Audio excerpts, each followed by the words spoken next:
price? I guess it could be. You want to live on the water, you gotta put up with it, you know? You just can't believe. Wow.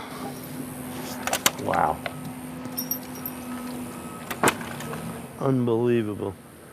Right now on GMQC at 11, seeing the damage firsthand. Just hours after Hurricane Idalia moved away from Florida, residents now trying to figure out what's next for them and their families.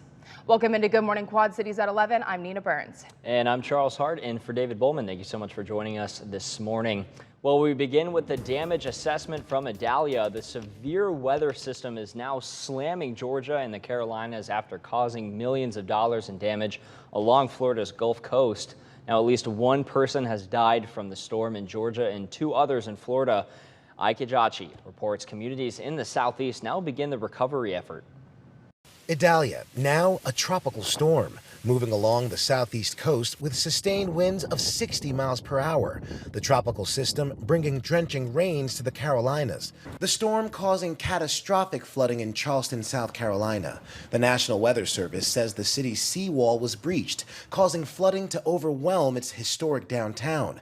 And this tornado caught on camera tossing this car in the air, slamming it into another vehicle. I'm just on my way home and all of a sudden it was a gust of wind and my car started to shake and all of a sudden I just know I'm in the air. In North Carolina, the storm tearing the roof off this veterinary hospital. And in Georgia, fierce winds from Idalia downed trees and left more than 160,000 people in the state without power. In Florida, the storm may be gone, but it left a harrowing footprint. The top of the roof just caved, slapped in on me and my 3 kids and my grandson. The city of Perry devastated. 125-mile-per-hour winds toppling this gas station, slicing through trees and uprooting this stop sign. There has been significant damage, particularly along Florida's Big Bend, and we are going to work hard to make sure people get what they need.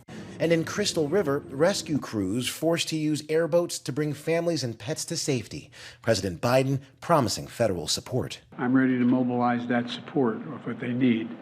I don't think anybody can deny the impact of the climate crisis anymore. Here in Florida, Duke Energy says they've restored power to over 95% of customers, but many residents in the hard-hit area of Perry are still without power.